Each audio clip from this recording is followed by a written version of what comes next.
Hello everyone, this is Shubham Singhania from the Singhania groups. फिर से एक नई वीडियो लेकर के आया हूँ द सिंघानिया ग्रुप्स के चैनल पे। एक विश्वास, जैसे कि बेसिकली अभी मैंने जितने भी इन्वेस्टमेंट टूल्स के बारे में मैंने आप लोगों को बताया था, और सारी चीज़ें वीडियोस आप जाके देख सकते हैं मेरे यूट्यूब चैनल पे।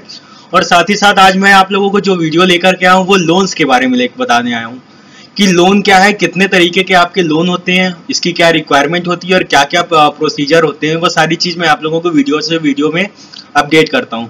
तो बेसिकली लोन का नीड क्या होता है और लोन क्या पर्पस क्या है और लोन्स क्यों लेते हैं लोग।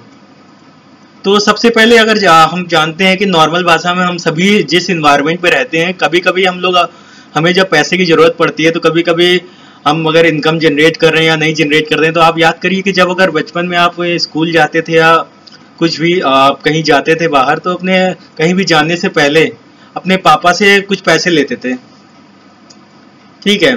तो उसको मैं लोन्स की तरह कंसीडर नहीं करूँगा फॉर द एग्जांपल। तो पेरेंट्स के एग्जांपल से हटा करके दोस्तों के एग्जांपल पे अगर ले आते हैं कि ऐसा होता है ना कभी कभी कि आप अपने दोस्त से कभी कभी एक पैसा लेते हो उधार, कहते हो कि मैं 10 से 15 दिन बाद आपको लौटा दूंगा। तो कभी भी आप दूसरे पर्सन से जब फाइनेंशियल लेवल पे कोई हेल्प लेते हैं, और उसमें एक चीज और ऐड होती है, उसमें जब आप उसे वापस करते हैं तो उसमें आप उसके जितना आपने लिया है वो प्रिंसिपल प्लस उसके साथ एक इंटरेस्ट जब पे करते हैं, तो ऐसी ली गई फाइनेंशियल हेल्प या फाइनेंशियल नीड ही लोन कहलाती है। तो बेसिकली आप जो बेसिक एकदम छोटी सी चीज थी, समझना कोई बहुत मुश्किल नहीं है, सब लोगों को वैसे ही पता होगा कि जब आप किसी दूसरे बंदे से या बैंक से या कहीं से भी आप फाइनेंशियल नीड को पूरा करने के लिए उससे एक सर्टेन सम ऑफ अमाउंट लेते हैं on the condition that you will pay principal as well as interest also, then that amount will be called as a loan. और लोन बहुत तरीके के होते हैं, चाहे आपको अपने फाइनेंशियल नीड के लिए, पर्सनल एक्सपेंस के लिए आपको लेना हो, अपने मैरिज एक्सपेंसेस के लिए लेना हो, एजुकेशन आपको करनी है, हायर स्टडीज, तब आप ले सकते हो लोन। अपनी गाड़ी आपको खरीदनी है, कार खरीदनी है, तब आप लोन ले सकते हैं। यहाँ तक कि आप मोबाइल खरीदने के लिए भी लोन ले सकते हैं, और सभी फाइनेंस वगैरह होते हैं, आज समय आप देख ही रहे हैं नॉर्मल कंडीशन पर। तो लोन्स बहुत तरीके का होता है। आप अपना फ्लैट लेना चाह रहे हैं, अपने घर को कंस्ट्रक्शन कराना चाह रहे हैं, तो इसके वेरियस ऑफ टर्म्स हैं, बहुत वेरियस ऑफ काइंड्स हैं। तो अब इसी के साथ हम आगे बढ़ते हैं कि किस किस तरीके के लोन है और इसमें क्या क्या बेसिक पॉइंट है जो आपको पता होना चाहिए। तो हम आगे बढ़ते हैं। तो यहाँ पे भी जैसे लोन के बारे में डेफिनेशन दी गई है, जो मैंने अभी आप लोगों को बताया है, तो वही डेफिनेशन आपको निकल के आएगी और सिंपली आपको पढ़ना है। तो आप इसे पॉज कर सकते हैं, पॉज करके आप इसको पढ़ सकते हैं। तो नीचे एक लाइन लिखी होगी, a loan may be for a specific one time amount और can be available as open ended credit up to specified ceiling amount. तो ये चीज मैं आप लोगों को शिफ्ट कर रहा हूं कि नेक्स्ट स्लाइड में, एक दो स्लाइड के बाद ये चीज आपको क्लियर हो जाएगी। बस आप इतना याद रखिएगा कि ओपन एंडेड क्रेडिट अप या ओपन एंडेड लोन क्या होता है, बस इतना रखिएगा। मैं आप लोगों को आगे क्लियर करता हूँ इस चीजों को। अब आते हैं क्लासिफिकेशन करते हैं लोन की, कि कितने तरीके के क्या क्लासिफिकेशन है। अगर हम लोन को अगर डिफाइन करें कि उसकी क्लासिफिकेशन कैसे होगी, क्या कंडीशंस होगी कि इस लोन को हम कहेंगे सिक्योर्ड लोन है, ये अनसिक्योर्ड लोन है, ओपन एंडेड लोन है और क्लोज एंडेड लोन है। तो हम आते हैं सिक्योर्ड लोन में। आप जब भी बैंक में जाते हैं तो बैंक में जब आपको लोन देती है किसी भी तरीके का लोन, सपोज करिए जब आप कार लोन लेते हैं, तो जब आप कार लोन लेते हैं तो आपका इनकम सिक्योर करती है कि आपका ITR कैसा है। ITR के साथ साथ आपके इंश्योरेंस के पेपर्स वगैरह भी देखती है कि आपने इंश्योरेंस किया है कि नहीं किया। बाई चांस आप पे नहीं कर पाए तो इंश्योरेंस कंपनी से वो क्लेम अमाउंट ले सकते हैं आपके पे ऑफ में। आपको कुछ हो गया, सिक्योरिटी, ये सिक्योर्ड अमाउंट जब अब क्लियर हो गया होगा कि बेसिकली सिक्योर्ड अमाउंट एक क्लियर आपकी सिक्योरिटी लेने के बाद आपको उसका सर्टेन अमाउंट दिया जाता है। जैसे सपोज करिए कि 1 लाख रुपए की आपकी कोई वैल्यू है, कोई कीमती चीज है आपके पास, तो वो 1 लाख रुपए का एसेट, वो वैल्यू की कीमती चीज आपसे ली जाती है और उसको गिरवी रख के आपको एक certain interest, rate of interest पर आपको एक सम दिया जाता है कि बाई चांस अगर कल को आप पैसा ना दो तो वो आपकी सिक्योरिटी को सेल करके आपके पास जो भी मतलब एसेट वहां पे गिरवी रखी है उसको सेल करके अपना पैसा रिकवर कर सकें। तो वो इस तरीके के जो आपके लोन होते हैं वो आपके सिक्योर्ड लोन होते हैं। अब हम आगे बढ़ते हैं अनसिक्योर्ड लोन में। अनसिक्योर्ड लोन में आपको किसी भी तरीके का कोलेट्रल नहीं देना पड़ता। कोलेट्रल इन द सेंस जो आप सिक्योर्ड अमाउंट में या सिक्योर्ड लोन में आप अपना एसेट गिरवी रखते हो या जो भी कोई एक पार्टिकुलर थिंग आप गिरवी रखते हो, उसी को हम लोग कोलेट्रल बोलते हैं। तो अनसिक्योर्ड लोन में जब आप लेते हैं तो आपको किसी भी तरीके की कोई सिक्योरिटी या कोई कोलेट्रल रखना नहीं पड़ता है। अब दोनों में आप सोचेंगे कि डिफरेंस क्या होता है। सिक्योर्ड लोन में हमेशा रेट ऑफ इंटरेस्ट आपका एक लिमिटेड लेवल तक होता है, जैसे कि 10% से 15% के बीच इस समय वेरी कर रहा है जो इस समय के जो रेट है। बट अनसिक्योर्ड उसमें किसी तरीके की आपसे सिक्योरिटी नहीं ली जाती है, तो उसके रेट ऑफ रिटर्न आपके 13% से लेकर के मिनिमम 13% से लेकर के आपके 24 से 25% तक जाते हैं। क्रेडिट कार्ड वगैरह में भी आपके बहुत हाई लेवल तक इंटरेस्ट लगते हैं। तो यही जो दो बेसिक डिफरेंस है सिक्योर्ड में और अनसिक्योर्ड में, होपफुली आपको क्लियर हो गया। बाकी नेक्स्ट स्लाइड पे आपको पता चल जाएगा। अब हम लोग आते हैं ओपन एंडेड। ओपन एंडेड एक तरीके का ऐसा लोन होता है कि जब आप वो अमाउंट पे कर देते हैं तो नेक्स्ट लोन की अमाउंट आपके लिए खुल जाती है, आप उसे फिर से नेक्स्ट लोन आप ले सकते हो। तो आप मल्टीपल लोन, एक पहला लोन आप पे करते जाते हो तो वैसे ही आपको अपॉर्चुनिटी मिलती है, आप नेक्स्ट लोन वैसे ही बाई और अवेल करते जाते हो और अपना ईएमआई के बेसिस पे उसे पे करते हो। इसका सबसे अच्छा एग्जांपल मैं आपको बताऊंगा क्रेडिट कार्ड। सपोज करिए जब आप किसी भी मंथ आप पैसा क्रेडिट कार्ड से कोई भी सामान खरीदते हैं तो उसकी एक ड्यू डेट आती है आपको पे करने के लिए। उस ड्यू डेट पे जैसे ही आप उतना सर्टेन अमाउंट पे कर देते हैं, जैसे आपने 50,000 की क्रेडिट लेकर के कोई सामान ले लिया, अब आपने उसमें 30,000 पे कर दिया, तो आप तुरंत वो 30,000 की आपकी जो लिमिट बन गई या टॉपअप बन गया, कभी फ्यूचर में आपको टॉपअप भी मिल जाएगा, तो आपने कोई दूसरा प्रोडक्ट खरीद लिया तो एक लोन आपका पूरी तरीके से खत्म नहीं हुआ तब भी दूसरा लोन ले सकते हो। तो इस तरीके के जो लोन होते हैं वो हमेशा खुले रहते हैं, उन्हें हम ओपन एंडेड कहते हैं। अब क्लोज एंडेड, जैसे कि आप कभी भी कोई भी अदर लोन ले रहे हैं, जैसे कि आप व्हीकल लोन ले रहे हैं, होम लोन ले रहे हैं, इस तरीके के लोन लेते हैं तो पार्टिकुलर किसी इंस्ट्रूमेंट के लिए, पार्टिकुलर किसी चीज के लिए दी जाती है। जब तक आप उस पूरे लोन को क्लोज नहीं करते हैं तब तक आप दूसरा लोन नहीं ले सकते हैं।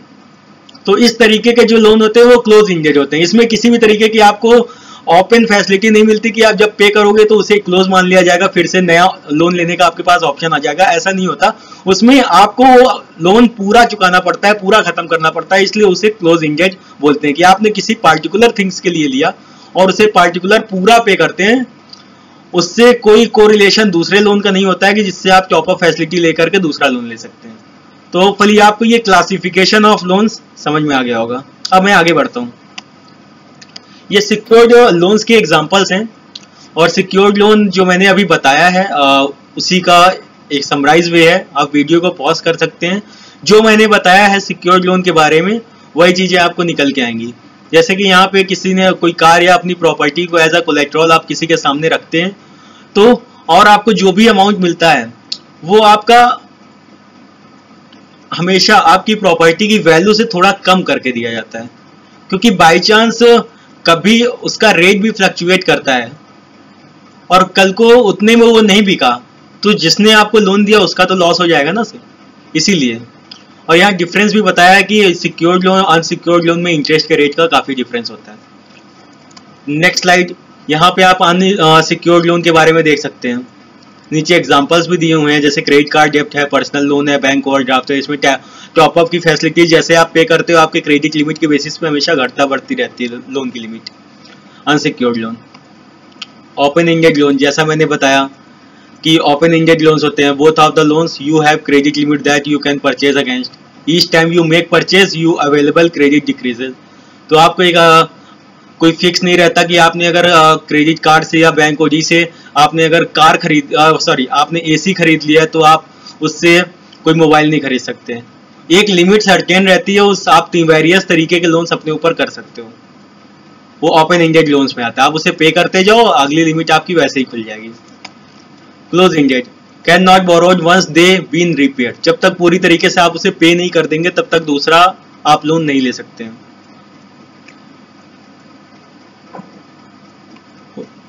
अब हम आते हैं नेक्स्ट पे टॉपिक पे कि लोगों को कंफ्यूजन होती है कि कितने तरीके के लोन अवेलेबल है मार्केट में, किस किस पर्पस के लिए क्या क्या लोन ले सकते हैं।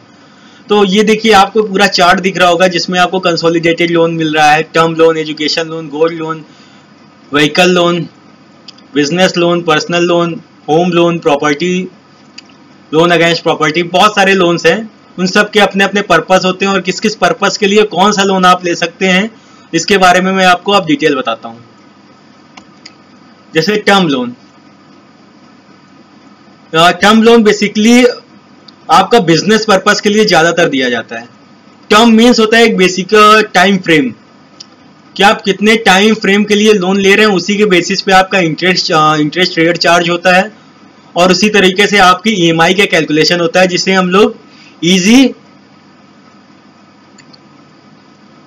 मंथली इंस्टॉलमेंट बोलते हैं। वो एक रेट कोटेड होता है इंटरेस्ट रेट से, कि जब आप कोई प्रिंसिपल लेते हो और आप पे जितना ब्याज लगता है उसके बेसिस पे आप सर्टेन टाइम के लिए, अगर सर्टेन टर्म के लिए आप लोन लेते हैं, तो एक फॉर्मूले से आपका इंटरेस्ट और प्रिंसिपल का अमाउंट कैलकुलेट करके निकाला जाता है कि आप मंथली कितना अमाउंट पे करेंगे और कितने साल में आपका, जितना साल आपने टर्म लिया है उतने टर्म में आपका पूरा principal as well as interest खत्म हो जाता है। यहाँ पे भी बेसिकली वही लिखा है, it typically carries a fix interest rate monthly और क्वार्टरली रिपेमेंट शेड्यूल। जैसा आप मेंटेन करेंगे कि मंथली पे करना चाह रहे हैं, क्वार्टरली देना चाह रहे हैं, जैसा भी आप चाह रहे हैं। और सिक्योर्ड टर्म लोन, हमेशा सिक्योर्ड लोन और अनसिक्योर्ड लोन, तो हमेशा आप ये मान लीजिए कि सिक्योर्ड लेंगे तो आपका इंटरेस्ट रेट आपका कम होगा, हमेशा लोअर होगा। बट अनसिक्योर्ड आप लोन लेते हैं किसी भी तरीके का, तो वो आपका हमेशा हायर रेट ऑफ इंटरेस्ट होता है, क्योंकि उसमें पैसे डूबने के चांसेस ज्यादा होते हैं, रिस्क ज्यादा होता है, इसलिए कंपनी आपसे हाईएस्ट रेट ऑफ रिटर्न आपसे चार्ज करती है। अब आते हैं टर्म की क्लासिफिकेशन, कि किन किन ड्यूरेशन से आपके टर्म को क्लासिफाई किया गया है कि ये शॉर्ट टर्म लोन है, मीडियम टर्म लोन है और लॉन्ग टर्म लोन है।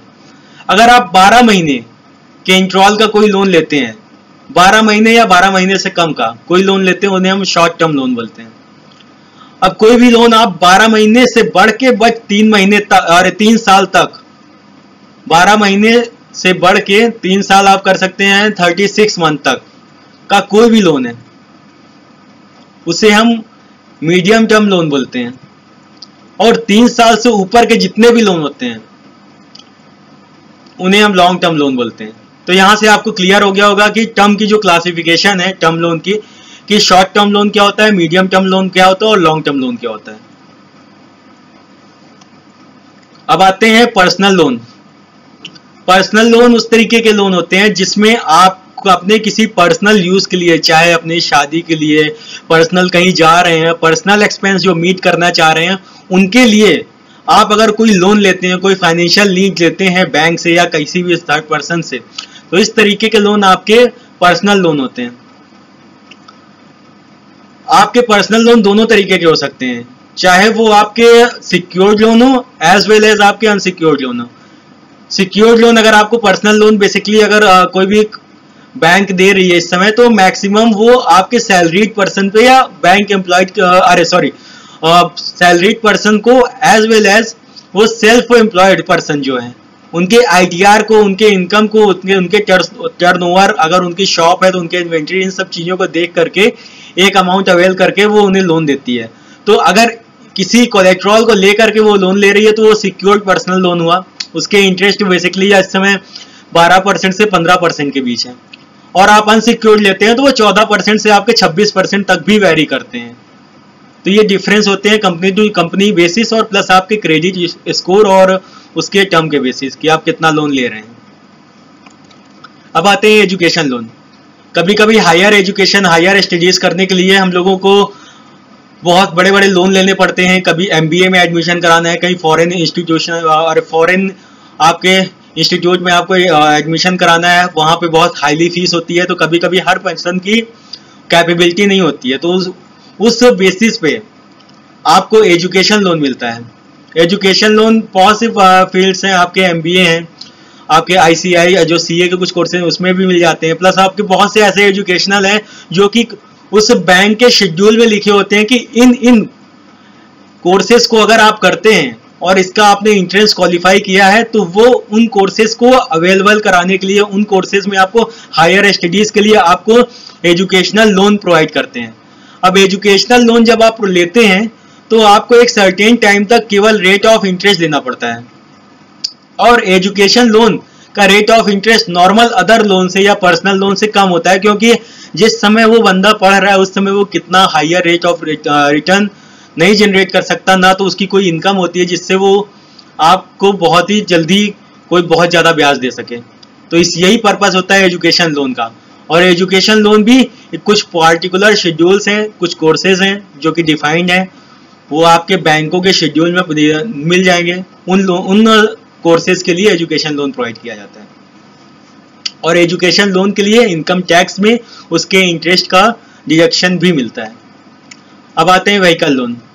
जब आपको सपोज करिए आपको 2 व्हीलर लेनी है या 4 व्हीलर लेनी है, तो आप पूरा पैसा पे नहीं कर सकते हो, तो उसके बेसिस पे आपके इनकम का, अगर आप सैलरीड हैं तो आपका फॉर्म 16 और उसके साथ ही साथ 3 महीने के सैलरी स्लिप, इनके बेसिस पे बैंक व्हीकल कंपनी को, अगर आप कोई व्हीकल खरीद रहे हैं और आपकी एलिजिबिलिटी है कि आप उसे ले सकते हैं, तो कंपनी क्या करती है, कंपनी बैंक में आपका डॉक्यूमेंट सबमिट करती है और बैंक उस व्हीकल के बिहाफ पे उसे पूरा पैसा डिसबर्स कर देती है।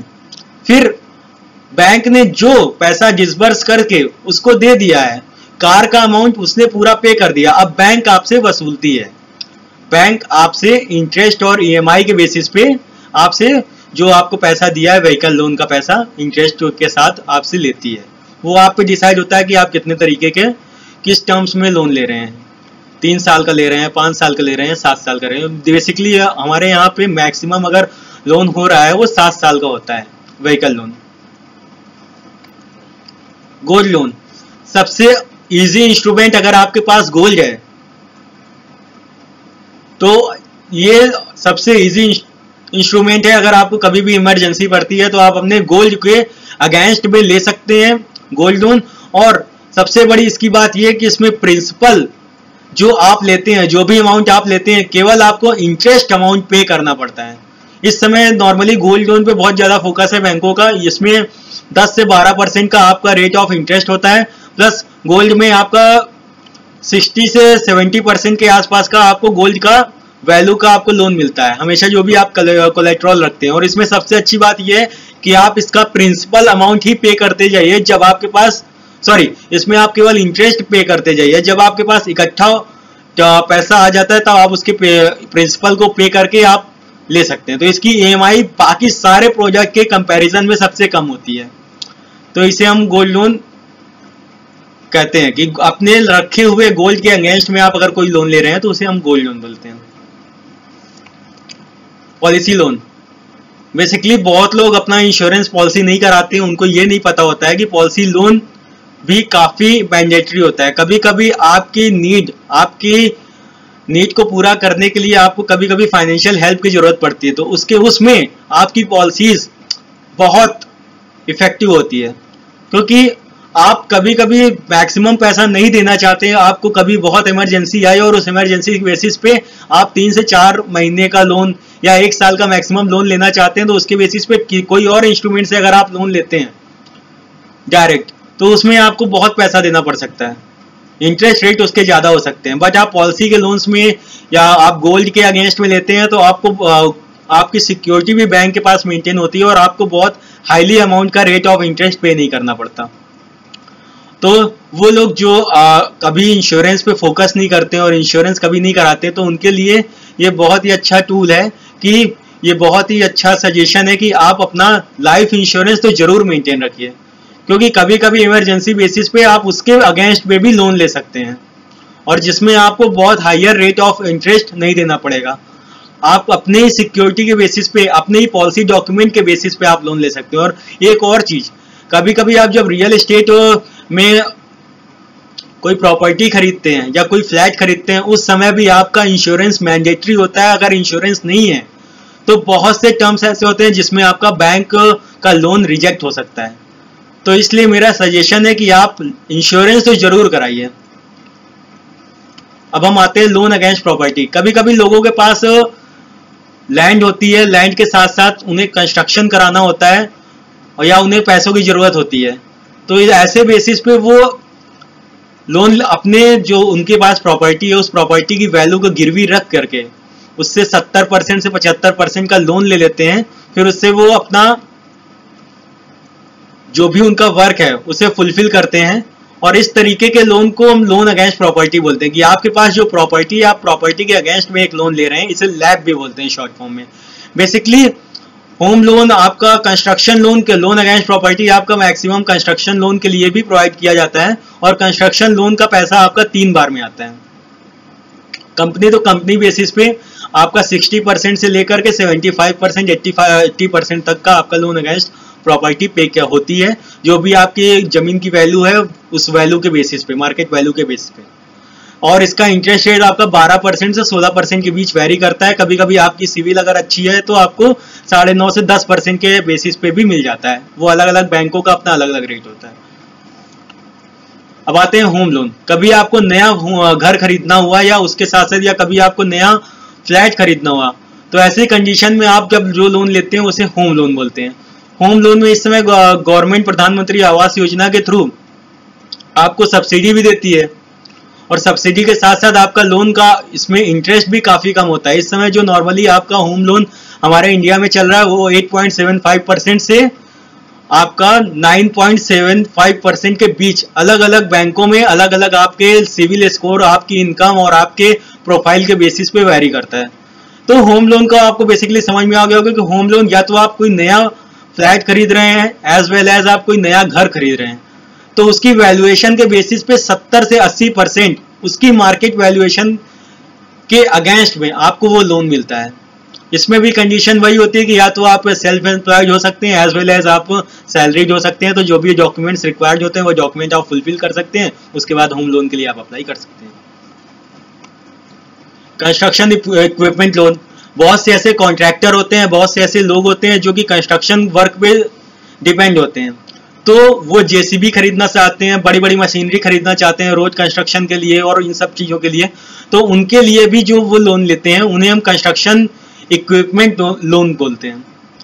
ऐसे बहुत सारे लोन्स होते हैं जिसके बारे में इसमें पूरी तरीके से डिटेल में नहीं बता सकता। जैसे डॉक्टर्स हैं, अपना क्लिनिक खोल रहे हैं, वहाँ पे उन्हें मशीन चाहिए, अपना इक्विपमेंट चाहिए, तो उसके अगेंस्ट में भी वो कि अपने सीए के साथ या किसी चार्टर्ड अकाउंटेंट से अपना प्रोजेक्ट रिपोर्ट बनाते हैं, उस रिपोर्ट के बेसिस पे भी लोन लेते हैं। तो ऐसे लोन के बहुत सारे बहुत सारे टाइप्स हैं, बहुत सारे आपके लोन्स अवेलेबल हैं मार्केट में और आप लोन ले सकते हैं। तो यहाँ पे केवल मैं उन्हीं लोन्स के बारे में बता रहा हूँ जो लोन्स मैक्सिमम इन ट्रेडिशनल में चलते हैं, मैक्सिमम ट्रेडिशन में और ट्रेंड में मैक्सिमम जो लोन बैंक प्रोवाइड करती है। अब आते हैं बिजनेस लोन। हमारी इकोनॉमी में सबसे ज्यादा रोल बिजनेस का है और बिजनेस लोन आप सबको पता है कि बिजनेस लोन आपके बिजनेस के रनिंग कैपिटल को और आपके बिजनेस को चलाने के लिए आपको अगर कोई भी स्टॉक्स लेना है, आपको कोई इक्विपमेंट्स ऐसा लेना है, आपको मशीनरी लेनी है, आप कोई बिजनेस स्टार्ट करना चाह रहे हैं और या अपने बिजनेस को एक्सपेंड करना चाह रहे हैं, तो उन सब पर्पस के लिए आपको बिजनेस लोन मिलता है। तो आप बिजनेस लोन लेकर के अपने बिजनेस को इम्प्रूव कर सकते हैं, नया बिजनेस में नया प्रोडक्शंस वगैरह कर सकते हैं, उसका एक्सटेंशन कर सकते हैं। इन सब पर्पस के लिए आपको बिजनेस लोन दिया जाता है। तो इसके लिए भी आपको कुछ नहीं, जो रिक्वायर्ड इनके डॉक्यूमेंट्स हैं वो रिक्वायर्ड डॉक्यूमेंट्स आपको बैंक में सबमिट करना है और बैंक में सबमिट करने के बाद आप बिजनेस लोन के लिए अप्लाई कर सकते हैं।